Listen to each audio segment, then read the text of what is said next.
الحمد لله نحمده ونصلي على رسوله الكريم.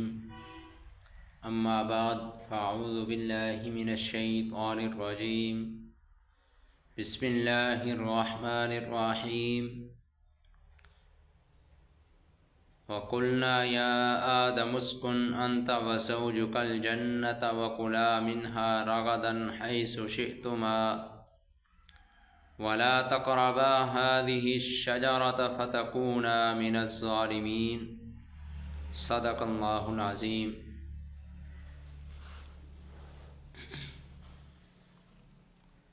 معزز سامعین، پچھلے درس کے اندر آپ حضرات نے سنا اللہ تعالی نے آدم علیہ السلام اور فرشتوں کا امتحان لیا. اس علمی امتحان میں آدم علیہ السلام کامیاب ہوئے اور فرشتے کامیاب نہ ہوئے. تو اللہ رب العزت نے فرشتوں کو حکم دیا کہ آدم علیہ السلام کو سجدہ کرو. فرشتوں نے بغیر کسی باس مباحثہ کے سجدہ کیا. ابلیس لعین نے سجدہ کرنے سے انکار کر دیا اور کہا کہ میں اپنے سے گھٹیا اور پسماندہ کو سجدہ کیوں کروں، میں اس سے بہتر ہوں. بات کو سمجھیں. بڑے بڑے علماء گزرے ہیں. ان علماء کے اندر بادشاہ سلطان محمود غزنوی رحمۃ اللہ علیہ، انہوں نے ایک واقعہ ذکر کیا. انہوں نے کہا کہ ابلیس سلطان محمود غزنوی کے غلام ایاز سے ہی سبق سیکھ لیتا. کہ وہ کیا واقعہ ہے ایاز اور سلطان محمود غزنوی کا؟ مولانا روم رحمۃ اللہ علیہ بڑے عجیب قسم کے بزرگ گزرے تھے. انہوں نے مثنوی شریف، یہ کتاب انہوں نے لکھی ہے مثنوی شریف. اس میں انہوں نے کہانیوں کی شکل میں توحید، سنت، اخلاص، تصوف، بہت کچھ انہوں نے اس کے اندر سمجھایا. سلطان محمود غزنوی رحمۃ اللہ علیہ خلفائے راشدین کے زمرہ میں تو نہیں آتا. جس طرح سلطان صلاح الدین ایوبی ہیں، سلطان بایزید بسطامی ہیں، سلطان الپ ارسلان سلجوقی رحمۃ اللہ علیہ، یہ خلفائے راشدین میں سے تو نہیں تھے، مگر بڑے نیک اور مجاہد قسم کے بادشاہ گزرے ہیں. سلطان صلاح الدین ایوبی رحمۃ اللہ علیہ نے اپنے دور میں یورپ والوں کو لگام ڈال رکھی تھی. اصل بات چل رہی تھی سلطان محمود غزنوی اور ایاز کی. سلطان محمود غزنوی رحمۃ اللہ علیہ کے دور حکومت میں ایک نوعمر لڑکا جس کا نام ایاز تھا، یہ بہت ذہین اور سمجھدار تھا کہ سلطان محمود غزنوی رحمۃ اللہ علیہ اس کو اپنی مجلس میں بٹھاتے تھے. لوگوں نے اعتراض کیا کہ آپ اس چھوٹے کم سن بچے کو اپنی مجلس میں کیوں بٹھاتے ہیں؟ تو اس وقت تو انہوں نے کوئی بات نہ کی. جب ہندوستان پر حملہ کیا اور سومناتھ کا مندر گرایا، ہندوستان کے قیمتی ہیرے اور جواہرات افغانستان پہنچے، تو ان میں ایک بڑا قیمتی ہیرا تھا. تو سلطان محمود غزنوی رحمۃ اللہ علیہ نے اپنے غلام کو کہا کہ ایک ہتھوڑا لے آؤ اور اس ہیرے کو ادھر رکھو. ایک وزیر مشیروں کو بلایا ایک ایک کر کے کہ اس کو توڑو. انہوں نے کہا حضرت بادشاہ سلامت، یہ قیمتی ہیرا ہے، ہم اس کو نہیں توڑتے. جب سب نے انکار کر دیا توڑنے سے، تو سلطان محمود غزنوی رحمۃ اللہ علیہ نے اس بچے جس کا نام ایاز تھا اس کو بلایا، کہا بچے اس کو توڑو. انہوں نے ہتھوڑا لیا، اس ہیرے کو ٹکڑے ٹکڑے کر دیا. تو لوگوں نے کہا کہ یہ قیمتی ہیرا تھا، اس کو اس نے توڑ دیا. بادشاہ نے سلطان محمود غزنوی رحمۃ اللہ علیہ نے اس ایاز سے پوچھا کہ تو نے اس ہیرے کو کیوں توڑا؟ انہوں نے فرمایا کہ یہ ہیرا ٹھیک ہے قیمتی تھا، لیکن میرے آقا کا حکم وہ اس سے زیادہ قیمتی تھا۔ تو انہوں نے فرمایا کہ شیطان لعین کو ٹھیک ہے ہم اس کی بات مان لیتے ہیں کہ تو بہتر ہے، لیکن تو یہ دیکھ لیتا کہ تجھے حکم دینے والا کون ہے، تو اس کی بات مان لیتا، لیکن اس نے نہ مانی۔ وَقُلْنَا يَا آدَمُ اسْكُنْ أَنْتَ وَزَوْجُكَ الْجَنَّةَ، اور ہم نے کہا کہ اے آدم علیہ السلام رہ تو اور تیری بیوی جنت کے اندر۔ جنت سے مراد اصل جنت ہی ہے کہ جس میں حساب کے بعد مومنوں نے داخل ہونا ہے وہ آسمانوں کی طرف ہے، اور اس کے مقابلے کے اندر دوزخ ہے جس میں کافروں اور مشرکوں نے داخل ہونا ہے۔ آقا صلی اللہ علیہ وسلم اور صحابہ اکرام نے یہی سمجھا۔ بعض ملحد قسم کے لوگ کہتے ہیں کہ اردن کا ایک باغ مراد ہے، ان کی بات کا کوئی اعتبار نہیں ہے۔ وَكُلَا مِنْهَا رَغَدًا حَيْثُ شِئْتُمَا، اللہ رب العزت نے حضرت آدم اور حضرت حوا علیہ السلام کو فرمایا وَكُلَا مِنْهَا، تم اس سے کھاؤ، رَغَدًا، خوب سیر ہو کر، حَيْثُ شِئْتُمَا، جس جگہ سے تم چاہو، وَلَا تَقْرَبَا هَذِهِ الشَّجَرَةَ، اور اس درخت کے قریب نہ جاؤ، کیونکہ اگر تم نے اس درخت کا پھل کھا لیا فَتَكُونَا مِنَ الظَّالِمِينَ، پس تم ہو جاؤ گے ناانصافوں میں سے۔ اب جس درخت سے منع کیا گیا تھا وہ کس چیز کا درخت تھا؟ علماء نے اس کے اندر بہت سے اقوال ذکر کیے ہیں۔ بعض کہتے ہیں کہ انگور اور کھجور کا درخت تھا، بعض کہتے ہیں بادام اور املوک کا ذکر بھی ہے، لیکن اکثر حضرات یہی فرماتے ہیں یہ گندم کا درخت تھا۔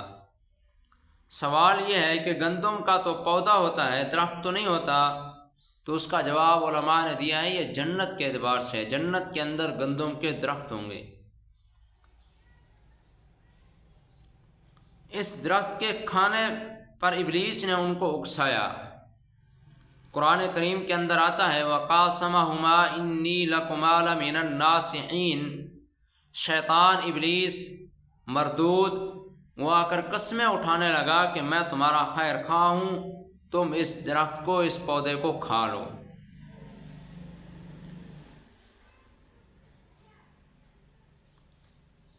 شیطان نے ان کو، حضرت آدم علیہ السلام کو کہا کہ اللہ رب العزت نے آپ کو اس درخت سے اس وجہ سے منع کیا تاکہ تم ہمیشہ ہمیشہ جنت میں رہو گے، یعنی کہ اگر تم اس درخت کو کھا لو گے تو ہمیشہ ہمیشہ رہو گے، اگر نہیں کھاؤ گے تو نکال دیے جاؤ گے۔ یہ شیطان ملعون نے حضرت آدم علیہ السلام کو اکسایا۔ حضرت آدم علیہ السلام نے خیال فرمایا کہ تو ابلیس مگر رب تعالیٰ کی قسم اٹھا کر تو جو نہیں بولتا ہوگا۔ پھر حضرت حوا علیہ السلام نے بھی ساتھ کہا کہ ٹھیک ہے کھا لو، وہ ٹھیک کہہ رہا ہے، قسمیں اٹھا رہا ہے اللہ رب العزت کی، تو حضرت آدم علیہ السلام نے کھا لیا۔ فَلَمَّا ذَاقَا الشَّجَرَةَ بَدَتْ لَهُمَا سَوْآتُهُمَا، دوسرے مقام پر اللہ رب العزت فرماتے ہیں جب انہوں نے اس درخت کو چکھا تو ان کے کپڑے اتر گئے۔ اللہ رب العزت نے فرشتوں کو حکم دیا کہ ان کے کپڑے اتار دو۔ وَطَفِقَا يَخْصِفَانِ عَلَيْهِمَا مِنْ وَرَقِ الْجَنَّةِ، پھر اس کے بعد آدم علیہ السلام درختوں کے پتے اتار کر اپنا سطر ڈھانپ رہے تھے۔ تو اللہ رب العزت نے حضرت آدم علیہ السلام کو فرمایا الم انہکما عن تلکما الشجرہ، کیا میں نے تمہیں اس درخت سے منع نہیں کیا تھا؟ وَأَقُلْ لَكُمَا إِنَّ الشَّيْطَانَ لَكُمَا عَدُوٌّ مُبِينٌ، کیا میں نے تمہیں نہیں کہا تھا بے شک شیطان تمہارا کھلا دشمن ہے؟ تو حضرت آدم علیہ السلام نے اعتراف کی اور توبہ کی۔ اللہ رب العزت کے سامنے کوئی حجت بازی نہیں کی، بلکہ اللہ رب العزت سے کہا کہ میں مجرم ہوں، تو حضرت آدم علیہ السلام نے توبہ کی اور رجوع کیا۔ قال ربنا ظلمنا انفسنا وان لم تغفر لنا وترحمنا لنكونن من الخاسرین۔ حضرت آدم اور حضرت حوا علیہ السلام نے کہا، اے ہمارے پروردگار، ہم نے اپنی جانوں پر ظلم کیا۔ وان لم تغفر لنا وترحمنا، اگر تو ہماری بخشش نہیں کرے گا اور ہم پر رحم نہیں کرے گا، لنکونن من الخاسرین، ہم دونوں ہو جائیں گے نقصان اٹھانے والے۔ حضرت آدم علیہ السلام سے یہ خطا کیوں ہوئی؟ تو اس کا جواب بھی علماء نے ذکر کیا۔ امام بغوی رحمۃ اللہ علیہ بڑے مفسر گزرے ہیں، وہ فرماتے ہیں اللہ رب العزت نے جو فرمایا تھا وَلَا تَقْرَبَا هَٰذِهِ الشَّجَرَةَ کہ اس درخت کے قریب نہ جانا، تو آدم علیہ السلام نے وہی درخت سمجھا جس کی طرف اللہ رب العزت نے اشارہ کر کے فرمایا کہ اس درخت کے قریب نہیں جانا، اس نوع کے جو دوسرے درخت ہیں ان سے کھا سکتے ہو، اس وجہ سے انہوں نے اس کو کھا لیا۔ دوسرا جواب انہوں نے یہ دیا کہ حضرت آدم علیہ السلام نے اس نہی کو نہی تنزیہ سمجھا، تحریمی نہیں سمجھا کہ نہ کھانا بہتر ہے، اگر کھا لو گے تو کوئی گناہ نہیں ہے۔ تو اللہ رب العزت فرماتے ہیں فَأَزَلَّهُمَا الشَّيْطَانُ عَنْهَا، پس پھسلایا ان دونوں کو شیطان نے اس درخت سے۔ نتیجہ کیا نکلا؟ فَأَخْرَجَهُمَا مِمَّا كَانَا فِيهِ، پس نکالا ان دونوں کو اس سے جن خوشیوں کے اندر وہ تھے۔ وَقُلْنَا اهْبِطُوا، اللہ رب العزت فرماتے ہیں ہم نے آدم علیہ السلام کو کہا تم اترو، بعضکم لبعض عدو، تمہارے بعض کے دشمن ہوں گے۔ وَلَكُمْ فِي الْأَرْضِ مُسْتَقَرٌّ، اور تمہارے لیے زمین میں ٹھکانہ ہے۔ وَمَتَاعٌ إِلَىٰ حِينٍ، اور فائدہ اٹھانا ہے ایک مدت تک۔ فَتَلَقَّىٰ آدَمُ مِن رَبِّهِ، حضرت آدم علیہ السلام نے اپنے رب سے چند کلمات سیکھے، حاصل کیے۔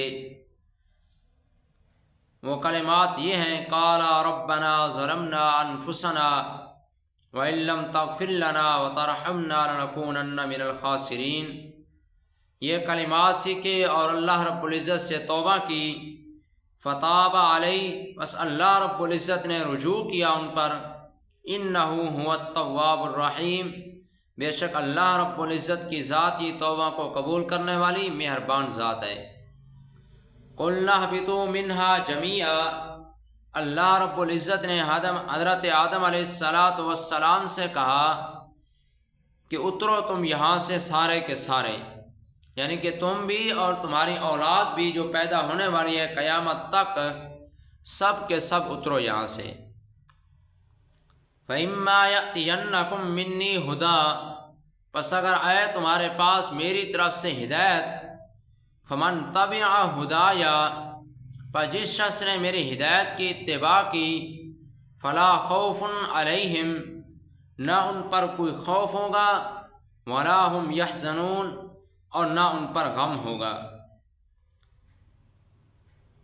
آئندہ کسی چیز کا خدشہ ہو، مستقبل کے اندر، آنے والے زمانے کے اندر اگر کسی چیز کا خدشہ ہو تو اس کو خوف کہتے ہیں۔